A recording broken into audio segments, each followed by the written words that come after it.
আসসালামু আলাইকুম, hello guys. আশা করি আপনারা সবাই ভালো আছেন। আমি অনেক ভালো আছি। তো আজকে আমি আপনাদেরকে দেখাবো কিভাবে একটি ছবির ব্যাকগ্রাউন্ড রিমুভ করা যায়। তো সর্বপ্রথমে আমরা প্লে স্টোরে চলে আসবো। প্লে স্টোরে চলে আসার পর এখানে সার্চ বক্সে দিয়ে দেবো। সার্চ বক্সে ক্লিক করে সেখানে সার্চ করব রিমুভ বিজি। তো রিমুভ বিজি লেখার পর তো অ্যাপসটি আমাদের সামনে চলে আসবে।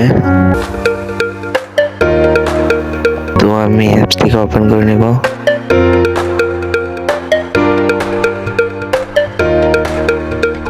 তো ওই ছোট যে একটা মানুষের পিক দেখা যাচ্ছে সেটার উপর ক্লিক করে দেবেন। ক্লিক করবেন, প্লাস এখানে ক্লিক করার পর তো তারা অ্যালাউ চাইবে, অ্যালাউ করে দেবেন। কোনোটাতে অ্যালাউ করে দেবেন।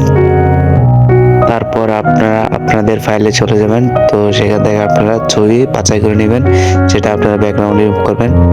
তারপর সেখানে একটু সময় চাবে, একটু ওয়েট করবেন।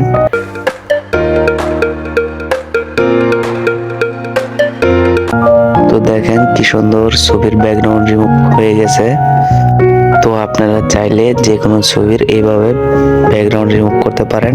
ভিডিওটি যদি ভালো লাগে তো আমার চ্যানেলটি সাবস্ক্রাইব করে আমার পাশে থাকবেন। ধন্যবাদ সবাইকে। আসসালামু আলাইকুম ওয়া রাহমাতুল্লাহি ওয়া বারাকাতুহু।